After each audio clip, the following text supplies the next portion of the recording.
College, Cambridge, and a close friend and collaborator of Mahbub since their student days at Cambridge, will speak first.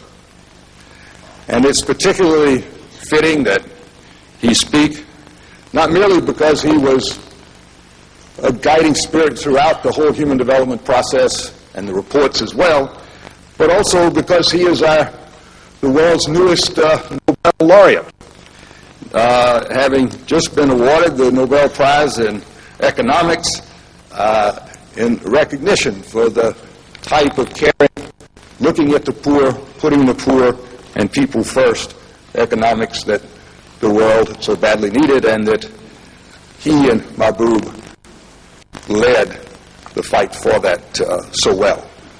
Hamachi must leave at 11:45, so please understand that he has a flight to catch,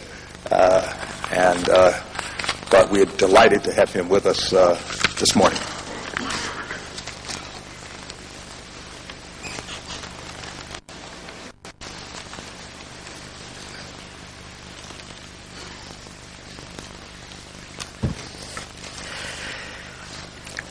Dr Haq was one of the most distinguished and humane practitioners of applied economics in the contemporary world.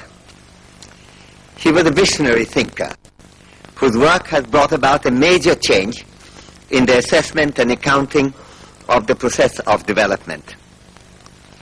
When he left us on the 16th of July, quite suddenly, I still have some difficulty in coming to terms with that terrible event, he also bequeathed to us a legacy of analysis, proposals, and commitments which can contribute substantially to making the world a better place.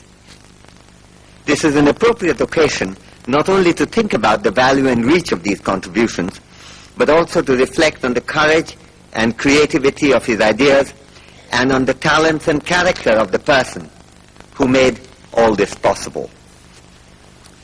To the outside world, Mahbub is perhaps most associated with the pioneering and leadership role he played in producing the series of human development reports for the United Nations Development Program. These reports, initiated in 1990, have had a profound effect on the way policymakers, public servants, and the news media, as well as economists and other social scientists, view social and economic advancement. Rather than concentrating only on a few traditional measures of economic progress, such as the gross national product per head, human development accounting involves a systematic examination of a wealth of information about how human beings in each society live and what opportunities they do or do not have, covering many fields such as education, healthcare, and others. The Human Development Index, HDI for short, which is an aggregate measure derived from three distinct components, has become a well-known indicator of social progress. Important though this enterprise has been, it would be, I believe, a mistake to see Mahbub only, or even primarily, as the author and initiator of human development reports. And even more of an error to see him mainly as the person who gave the world a specific index, the Human Development Index. These are certainly among his contributions, and they are without doubt important achievements. But we have to place them in the broader context of Mahbub's life and work. Indeed, the Human Development Report was merely the principal vehicle which Mahbub used in the last decade of his life in his lifelong battle against ignorance and against the persistence of remediable misery and deprivation. The specific index with which his name is particularly associated, HDI, is no more than one instrument he used, and used only after some initial hesitation as an exercise in communication.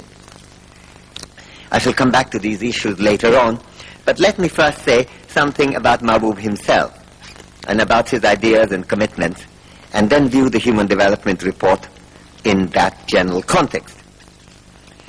Mahbub Haq was born on February 22 in 1934 in the Jammu and Kashmir region. As a young teenager, he saw the turmoil and massacre associated with the partition of the subcontinent In 1947, his own family narrowly escaped being killed. The nature of the sectarian violence left a lasting impression on the critically reflective mind of the young boy. If ignorance is the enemy against which Mahbub battled most, this was combined with his total rejection of sectarianism, of bigotry, and of social hatred.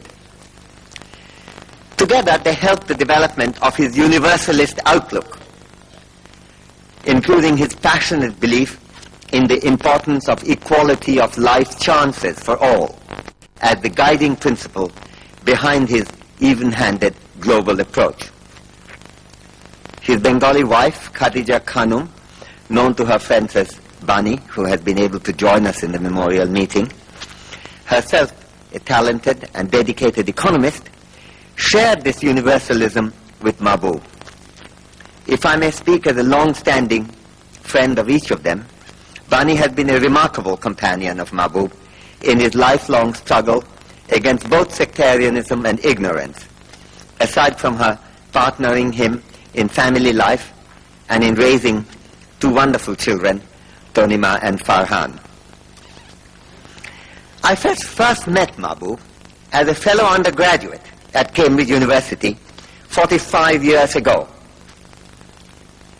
I remember clearly the occasion. It was an autumn morning in early October of 1953, and Mahbub, elegantly attired, indeed I would say nattily dressed, was walking rapidly down King's Parade on his way to the first lecture of the term by the redoubtable economist Joan Robinson. I was also going there, and we were both rushing a bit, since we were a little late. Joan Robinson, incidentally, was even more late. And we began a conversation.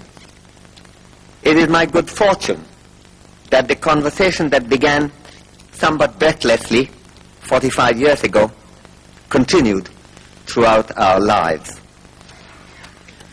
Do you think, Mahbub asked me a few days after we first met, that conventional economics has something to offer to countries like India or Pakistan? I asked him what he himself thought on that, and he said something which is quite useful in interpreting what he did later in his life. We must learn it, said Mahbub, but not use it much. Why not, I asked. Well, replied Mahbub, it does not concentrate on the right questions. Who really wants to know what determines the price of toothpaste? But then why learn it? No, said Mahbub, you will get nowhere. No one will listen to you if you did not know all this stuff very well.